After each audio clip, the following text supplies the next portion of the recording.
The title of his talk tonight is, of his tale, I guess you would say, Grief of Achievement and Happiness of Loss. Please welcome Jyoti. Go!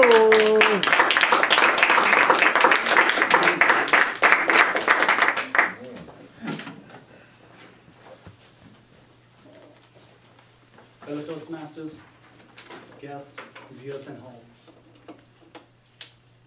It is a story about a farmer who lives far western part of Nepal. He was one of the most happiest guy ever lived.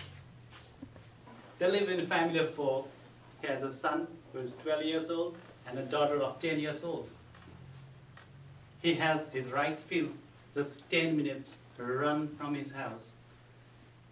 He wake up early in the morning, do his exercise, and run to his field. It's 10 minutes run. He runs there singing, dancing.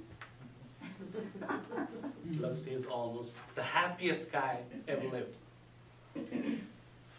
His field, rice field, is surrounded by a river. A river is nearby, so he never had the problem of irrigation. He had plenty of water. He always had good harvest, good crops. His wife looked after his animals at home, cow, goats, and buffaloes. And afternoons he prepares food and get to the field, the rice field, and they eat together. Throughout the day, they work together. In the evening, when children come back from the school, they will again come back home dancing and singing and talking about the whole day for 20 minutes. That was really a fun living. They were very, very happy. He was the happiest guy, as I said. His father died when he was 10, and his mother died when he was 14.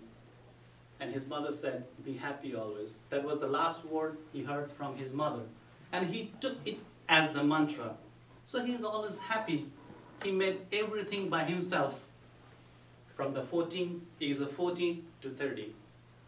He has no grief, no sorrow, no worries. Just live happily.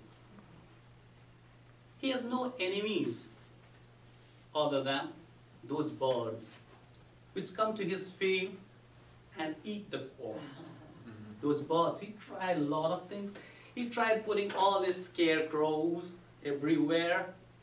Didn't help.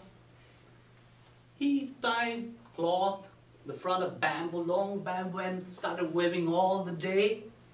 Didn't work. He bought a spring shot, I guess that is called, and started hitting birds all the day. But he was not getting a good stone as a bullet for them. He didn't have the round, good stone to hit those birds. He was searching for the stones. One day, while working, he found a lot of good stones. Those was really good bullets. Round shape, good ones. He took and started hitting the birds. His happiness doubled because he is getting those bird meats too. He had good crop because the birds are less, and he's killing those birds and making pieces, putting spices, and selling in the market. He was very happy. The time passes on. The 5 years went just like that. His son became 17, his daughter became 14, and everything doubled because his son also started helping out his work. But one day, as regular, he was doing his exercise in the morning. Somebody knocked in his door. Who was there? He opened the door. An old man with a long beard and long hair, white hair, maybe probably 70 years old. He came, and as the culture in our country, when we see this type of people, they are saints. So we bow them, he bowed, and asked him for the food. He ate, and then he asked, "What can I do for you, my lord?" Then the old guy, the saint, asked him to take him to the field, the rice field, land. Then he took the saint to the field.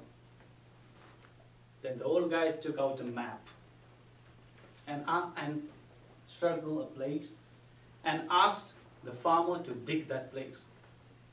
The farmer was really surprised. What's the matter? Then he asked the farmer, "My lord, can I ask you, what's the matter?" Because the place was the same place where he found all these bullets. And the saint said,